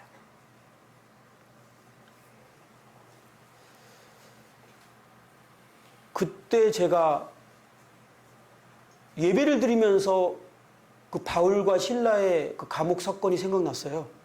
예배를 드리면서. 항상 사도행전 읽다가 감동적인 장면이었거든요. 어떻게 이렇게 온몸에 피가 철철 날 정도로 두드러 맞고 맞은 상태에서 감옥에 들어갔는데 이 바울과 실라는 하나님을 찬송할 수 있지? 이 사람은 사람이 아닌 거 아니야? 어떻게 이런 사람이 있을 수 있지? 이런 사람이니까 하나님이 쓰셨지. 저는 그래서 저와 다른 사람이라고 항상 생각했는데요. 제가 아이를 주님이 데려가신다는데, 그리고 첫째하고 아내까지 다 데려가실지라도 제가 하나님을 찬양하겠습니다라고 찬양하고 있는데 누가 더 괜찮은 신앙 같아요? 그때는 생각 안 했지만 나중에 가만히 보니까 제가 더 놀라운 고백을 하고 있더라고요. 여러분들 지금 제가 자랑하고 있는 게 아니래요. 오해하지 마세요. 그래서 담대하게 얘기하는 거예요. 저의 능력이 아니에요. 저는 사도 바울이 위대하다고 생각했어요. 바울과 실라가 정말 그렇게 위대하다고 생각했어요. 그들의 경건의 능력이 그들이 정말 위대한 사람이라고 생각했어요. 근데 사도 바울은, 바울과 실라는 그때 하나님의 사랑이, 그 하나님의 임재가 그 온몸에 피가 흐르는데도 하나님을 찬양할 수 있는 능력이 그를 통해서 나왔던 거예요.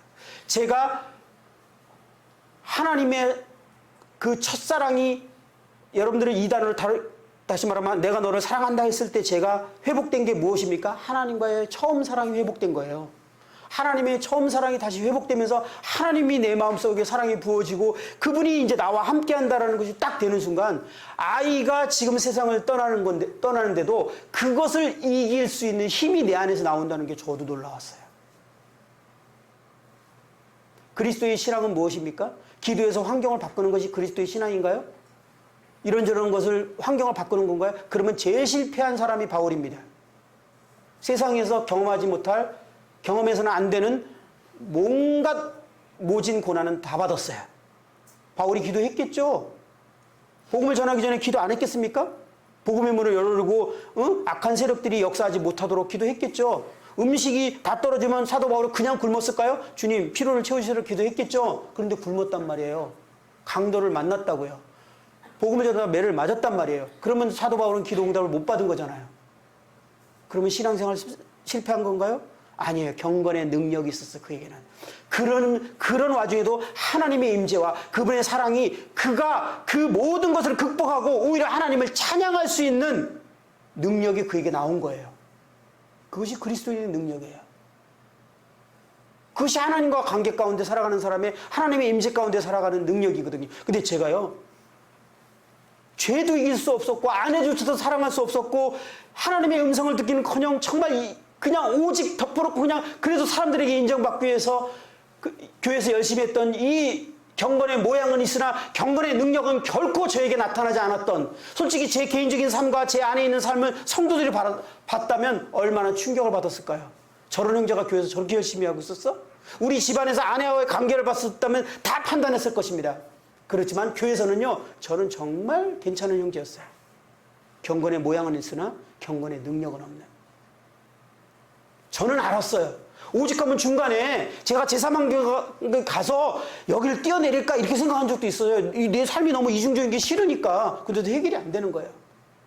저 구원받고 나서 그런 적이 있었어요, 진짜로. 그런데 성령께서 저의 그 죄를 조명하시고 이 죄를 깨닫고 제가 깊은 마음의 회개가 일어났습니다. 그리고 하나님께 거꾸로 졌어요. 하나님, 나를 떠나십시오. 그리고 다시 하나님께 내 생애를 내어드리면서 하나님께서 기회를 주신다면, 그래서 하나님께서 저에게 다시 찾아와서 저와 이 사랑의 관계를 회복했을 때 저는 환경을 이기고도 남는 능력이, 경건의 능력이 저 안에서 나오기 시작했어요. 저도 처음 경험하는 경험이에요.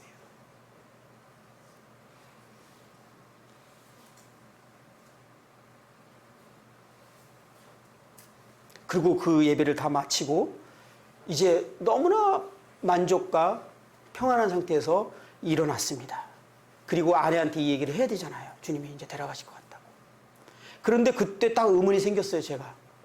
이 아이를 데려가는 건 좋은데 그러면 앞으로는 어떻게 살아야 되지?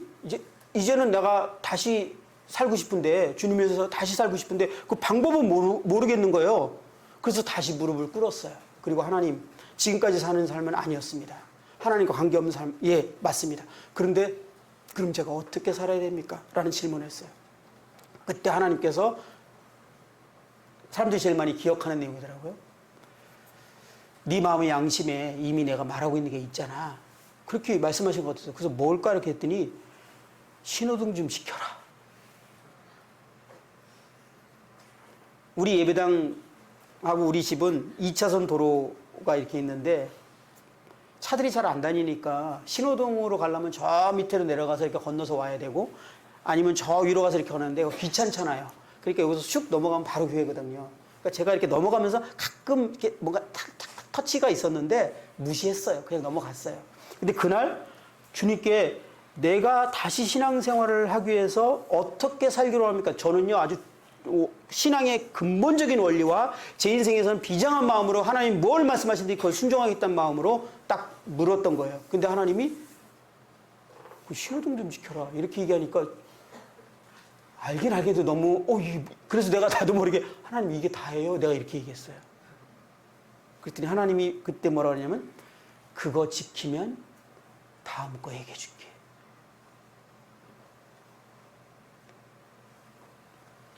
하나님과 관계없는 사람은 하나님이 모든 걸 다 얘기해 주기를 바랍니다.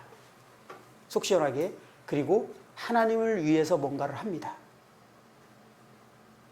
하나님과 관계없는 사람. 하나님은 오늘 하루만 얘기하십니다.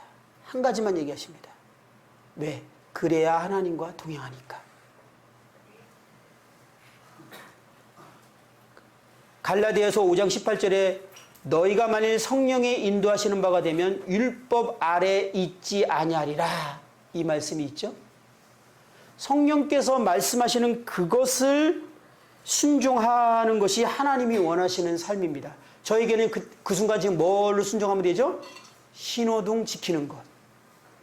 그런데요 하나님과 관계가 회복된 다음에 제가 달라진 게 있어요. 이 하나님에 대한 사랑이 내 마음에 부음받았어요. 내가 하나님을 이제 사랑하는 마음이 생겼어요.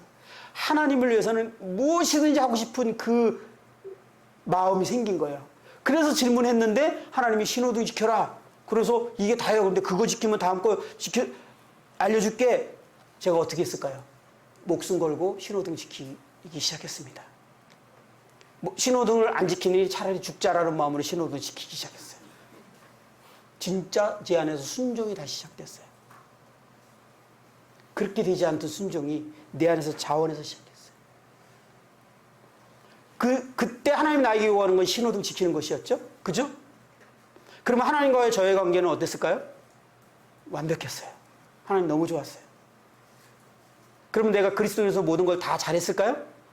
아니요. 엉망인 게 많았어요. 근데 하나님이 나에게 말씀하신 그것을 나는 순종하면 그분과 나의 관계는 완벽합니다. 다른 사람은 저를 평가할 수 있어요. 쟤는 왜 저런 부분이 부족하지? 저러지? 그런데 그들에게는 부족한 것을 인정하지만 하나님과 저의 사이는 완벽했어요. 그분이 나에게 말씀하는 걸 내가 순종하고 있었기 때문에. 여러분 그렇게 신앙생활 합니까? 아니면 성령이 인도한 바가 되면 율법 아래에 있지 아니하라는데 그 하나님이 나에게 개인적으로 말씀하시는 것이 없어서 그리스도인들은 이렇게 살아야 되고 교회에서 이렇게 하라니까 말씀이 그러니까 성경 보니까 그렇게 해서 그렇게 사십니까? 됩니까? 되든가요? 그리고 하나님 관계가 완벽하든가요? 그렇지 않죠. 저는 다시 주님의 음성을 듣기 시작했어요. 제 마음에 하나님의 사랑이 부음받아되고서 제 마음의 증상은 진짜 하나님을 살고 싶은 이 강한 욕구와 그분의 뜻이라면 정말 저는 그냥 순교의 길이고 죽는 길이라도 가고 싶은 그런 욕구가 다시 생기기 시작했어요. 그리고 이제 제 마음에 사랑이 왔어요. 사랑이 다시 시작됐어요. 순종이 시작됐어요. 하나님께서 저에게 죄를 조명해 주시고 그걸 통해서 제가 하나님 앞에 회개했을 때 저는 다시 하나님 관계가 회복되어졌고 처음에 구원받았을 때 느꼈던 그 경건의 능력이 저에게 다시 시작된 것입니다. 정말 너무너무 좋았어요.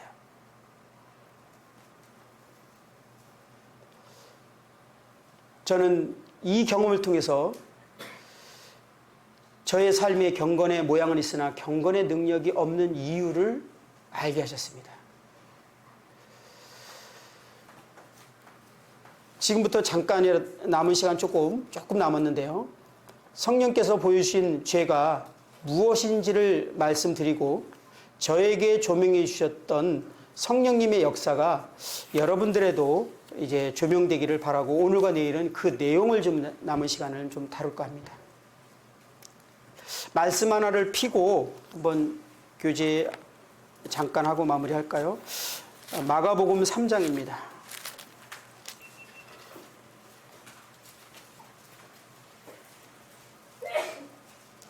13절 말씀을 보도록 하겠습니다. 또 산에 오르사 자기가 원하는 자들을 부르시니 나아온지라. 이에 12를 세우셨으니 이는 자기와 함께 있게 하시고 또 보내사 전도도 하며 귀신을 내쫓는 권능도 가지게 하려 하심이로라. 주님께서 자신의 제자들을 택하시고 부르셨습니다. 그 택하시고 부르시면은 분명한 목적이 있었습니다. 그것이 먼저는 그들을 자기와 함께 있도록 하기 위한 것이었습니다. 그 다음은 그들을 준비시켜서 증인의 삶을 살게 하는 것이었습니다. 이러한 삶에는 치열한 영적인 싸움이 있는 것을 이 말씀을 통해서 알 수 있게 되고, 그러한 권능을 주님께서 주셨다라고 말씀하고 있는 것을 보게 됩니다. 주님은 다른 이들로부터 분리된 무리들로 12를 세우셨습니다. 이 일은 주님께서 주권적인 목적과 선택에 의해서 이루어졌는데요. 주님이 제자를 부르시는 그 주권적인 선택, 그분에 의해서 부름을 받은 것처럼 저와 여러분들도 주님께서 부르셨습니다. 그런데 주님께서 제자를 부르신 분명한 목적이 뭐라고 말합니까? 첫째는 그들을 자기와 함께 있게 하기 위한 것이었다라고 말하고 있습니다. 그들은 먼저 부르심을 받은 후에 주님과 함께 있어야 했습니다. 3년여 넘는 동안 반드시 주님과 24시간 함께 자고 함께 먹고 함께 교제하고 주님의 모든 것들을 관찰하면서 주님과 함께 있어야 했습니다.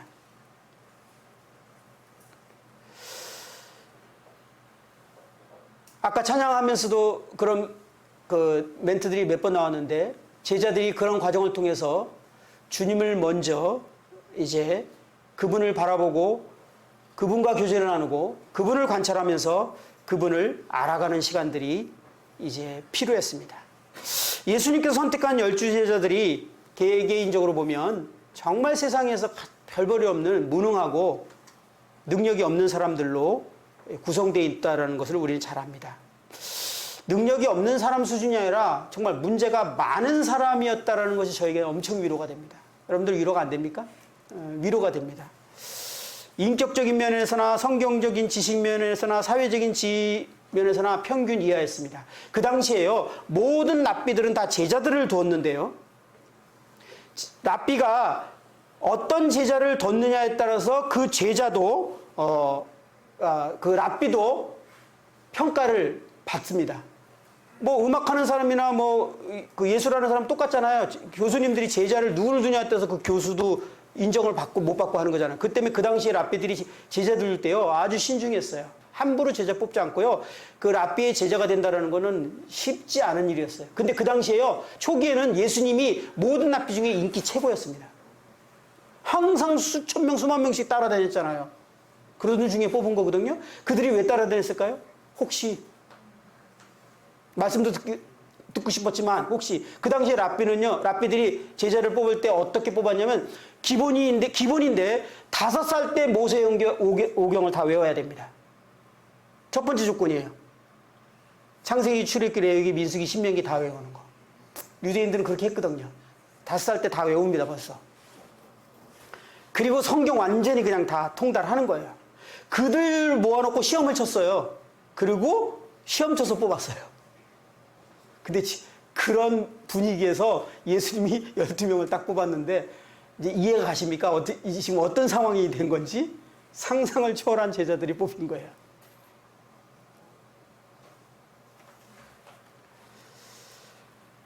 그런데 그들의 사역의 열매들은 놀라웠고 사람들에게 위대하게 보이기까지 되었습니다. 주님이 죽으시고 부활하신 후에 그들이 이제 사역을 했을 때요, 그들은 정말 위대해 보였습니다. 성경은 그들을 그렇게 위대하게 만든 것이 뭐라고 말하고 있습니까? 사도행전 4장 13절에 보면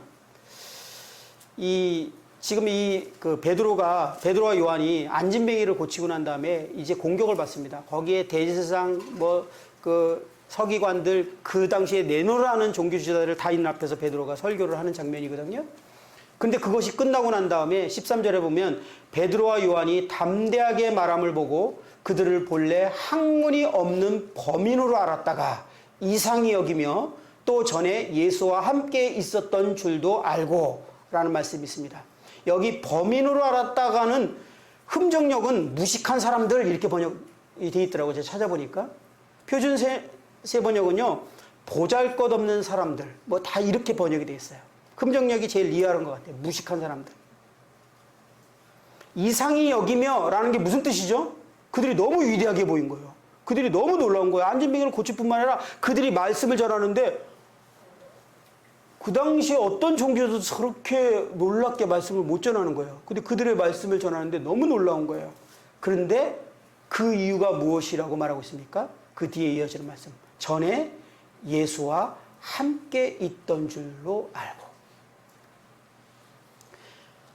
그들을 그렇게 위대하게 만든 것은 그들이 예수님과 함께 있었기 때문에 그렇다라고 말하고 있습니다. 그들은 먼저 주님과 함께 있어야 했습니다. 그 다음에 하나님이 역사하신 것이고 그 다음에 하나님의 일을 해야만 했던 것입니다.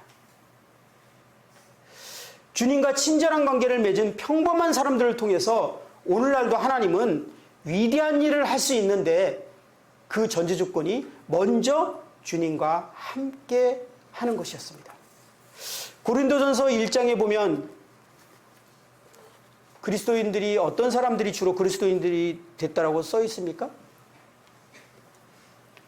1장 26절에 보면 형제들아 너희를 부르심을 보라 육체를 따라 지혜로운 자가 많지 아니하며 능한 자가 많지 아니하며 문벌 좋은 자가 많지 아니하도다.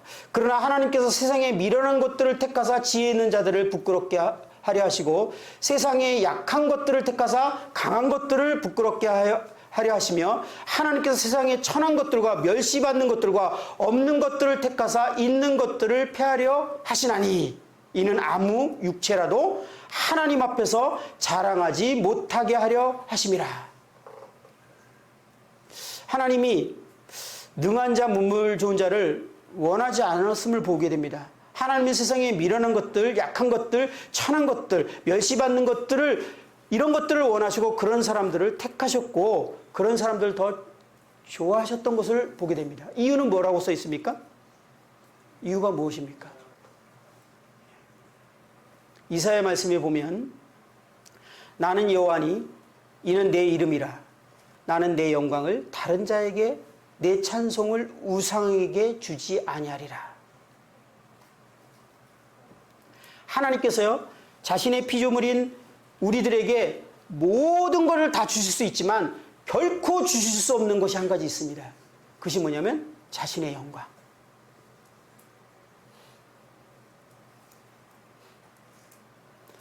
48장 9절에는 11절에는 나는 나를 위하며 나를 위하여 이룰 것이다. 어찌 내 이름을 욕되게 하리요 내 영광을 다른 자에게 주지 아니하리라. 이렇게 말씀하셨습니다. 하나님께서 왜 천하고 부족하고 어리석고 무식하고 세상에서 인정받지 못하는 사람들을 선택하는 것을 기뻐하시고 즐거워하셨을까요?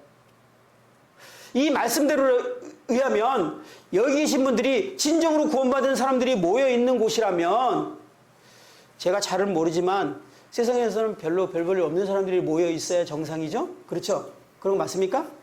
예. 우리 다 별 볼일 없는 사람끼리니까 너무 판단하지 말자고요. 원래 그런 사람들이 모인 데가 교회예요. 쟤는 왜 성격이 저러지? 쟤는 왜 저러지? 쟤는 너무 특이해. 그리고 쟤는 왜 저러지? 원래 그런 사람들이 모인 데가 교회예요. 기존교 구원에 대해서 분명하지 않은 교회를 저는 다녀봤잖아요. 그 교회 가면요. 우리가 말하는 내노라는 분들 거기 다 계셔요. 세상에서 명함 내면 하는 분들 거기 다 계세요. 심지어는 대통령부터 국회의원까지 뭐 우리 모임에 있는 분 보셨어요? 다 근데 교회 다니세요. 뭐 교수 다 계세요. 그런데 왜 구원받은 사람들이 우리가 모인 이 모임은 이렇게 별 볼 일 없는 사람들이 모여있냐는 거야. 그런데 서로 그냥 너는 왜 그러냐 그러고 있어 또. 원래 그런 사람이라서 구원받고 모였는데. 근데 그게 포인트가 아니라 왜 하나님이 그런 사람들을 불러 모으셨냐. 그분이 하나님께서 우리 약한 자를 통해서 영광을 받으시기 위해서. 그런데 하나님께서 그 일을 행하시기를 원하시는데 자신이 진정으로 영광을 받으시기를 원하시는데 그렇게 하기 위해서 반드시 전제 조건이 있다고요. 반드시 제자들이 그 당시에 말도 안 되는 제자들이 12제자 선택했는데 그들이 위대하도록 하셔서 정말 하나님이 살아계시고 하나님이 영광을 받으시게 하셨는데 조건이 있었다니까요. 그들은 먼저 주님과 함께 해야 했던 거예요. 주님과.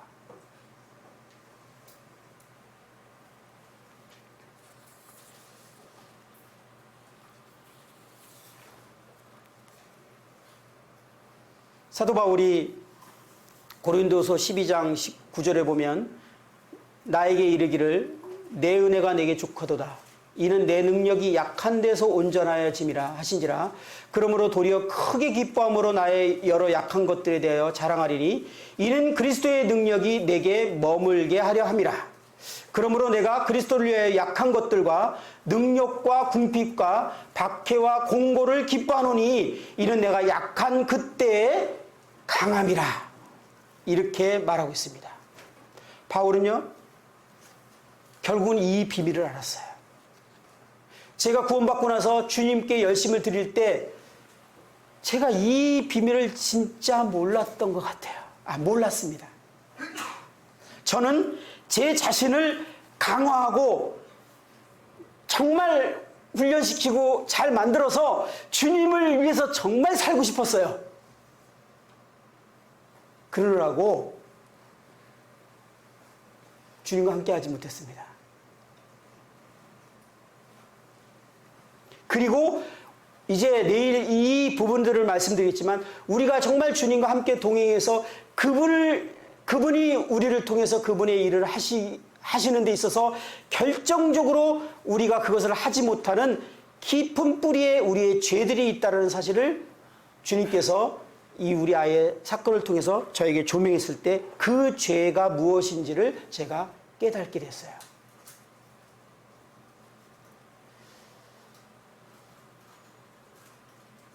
그것을 성령께서 조명해 주시고 난 후에 제가 그것을 조명해 주니까 제가 정말 하나님과 상관없이 살았다라는 그 이유와 원인들을 알게 됐고 정말 내 삶이 하나님과 상관없는 삶이었다라는 걸 깨닫고 나서 그것에서 제가 엎드렸을 때 제가 그때 깨달은 것은 하나님이 이것을 얼마나 심각하게 여기고 이것을 중요하게 여기며 심각하게 여기는 죄인지에 대해서 제가 깊이 깨달았기 때문에 하나님 앞에 엎드려지게 된 것입니다. 그리고 그것에 대해서 회개하고 나서 저는 다시 하나님과 관계가 회복되면서 제 안에서 그것을 이제 하나님께서 원하는 뜻대로 하나님의 음성을 들으면서 하나님을 살고자 하는 경건의 능력이라는 것을 다시 한번 이제 맛보기 시작했습니다. 저는 내일 시간을 통해서 우리 형제자매들과 이 내용에 대해서 교제하고 싶습니다. 우리 형제자매들이 이 사실을 내용을 들으시고 참으로 여러분들 안에서 여러분의 삶이 정말 경건의 능력을 잃게 하는 이 하나님이 싫어하시고 반드시 다루시고자 하는 이 죄의 문제를 여러분들이 품고 있다면 성령께서 조명하셔서 여러분들의 마음 가운데 깊은 회개가 일어나기를 원합니다. 그리고 하나님과의 첫사랑의 관계가 다시 회복되어지고 우리 안에서부터 성령께서 그 경건의 능력을 행하게 하는 그 경험들이 여러분 안에 있게 되기를 원해서 제가 먼저 이 간증을 하게 됐습니다. 오늘 그것이 이어졌으면 참 좋겠지만 시간상으로 안 됐기 때문에 제가 그것을 오늘 다룰 수 없었고요.